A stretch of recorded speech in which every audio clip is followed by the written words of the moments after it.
Hi అండి. చాలా రోజుల తర్వాత పండగకైతే అమ్మ వాళ్ళ ఇంటికైతే పోతున్నాను. అంటే వరంగల్ అన్నమాట. చాలా అంటే చాలా హ్యాపీగా ఉంది. ఎందుకంటే నేనైతే బతుకమ్మ ఫెస్టివల్‌కైతే పాపకు ఫీవర్ వచ్చి పోలేదని చెప్పా గదా! అందుకే ఈసారి అయితే కంపల్సరీ పోతున్నా సంక్రాంతికి. జర్నీకే భయమేస్తుంది నాకైతే. ఇదొచ్చేసి మా విలేజ్‌లో అన్నమాట. మా విలేజ్‌లో బస్ కోసం అయితే ఇక్కడ వెయిట్ చేస్తున్నాము. బస్సు రాగానే ఇగ వెళ్ళడమే. వరంగల్‌కి వెళ్ళాలంటే మామూలుగా జర్నీ కాదసలు.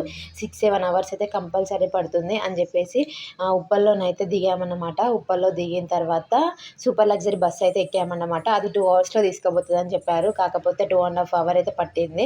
చాలా అంటే చాలా స్లోగానే పోయిందనిపించింది నాకైతే. ఫైనల్లీ మా నర్సంపేటకైతే వచ్చానన్నమాట. నర్సంపేట వాళ్ళు ఎవరైనా ఉంటే మాత్రం ఖచ్చితంగా కామెంట్ చేయండి. ఇదైతే బస్ స్టాప్ అన్నమాట. బస్ స్టాప్ అంటే ఆటోలు అయితే ఆగుతాయన్నమాట. బస్ కొంచెం ముందుకు ఆగుతది. ఇక్కడనైతే ఆటోస్ అన్నమాట. మా ఆటోస్ కోసం అయితే ఇక్కడ వెయిట్ చేస్తున్నాము. పబ్లిక్ అయితేనే ఆటోస్ తీస్తారండి, లేదంటే అస్సలే తీయరు. మేము హైదరాబాద్ నుంచి వచ్చింది ఒక ఎత్తు అయితే, ఇప్పుడు ఈ విలేజ్‌కి వెళ్ళడమే ఇంకొక ప్రాసెస్ అనమాట. అంటే ఆటోల మందిగాందైతే వాళ్ళు అస్సలకే స్టార్ట్ చేయరనమాట. అక్కడి నుంచి బస్సెస్ అయితే కంటిన్యూగా దొరికాయన్నమాట. కాకపోతే ఇక్కడనైతే లేట్ అవుతుంది. 1 అవర్ అవుతుంది మేము ఇక్కడికి వచ్చి. కానీ ఒక్క ఆటో కూడా మంది కావట్లేదు. వీడియో నచ్చితే చిన్న లైక్ చేయండి. నర్సంపేట వాళ్ళైతే లైక్ చేసి కామెంట్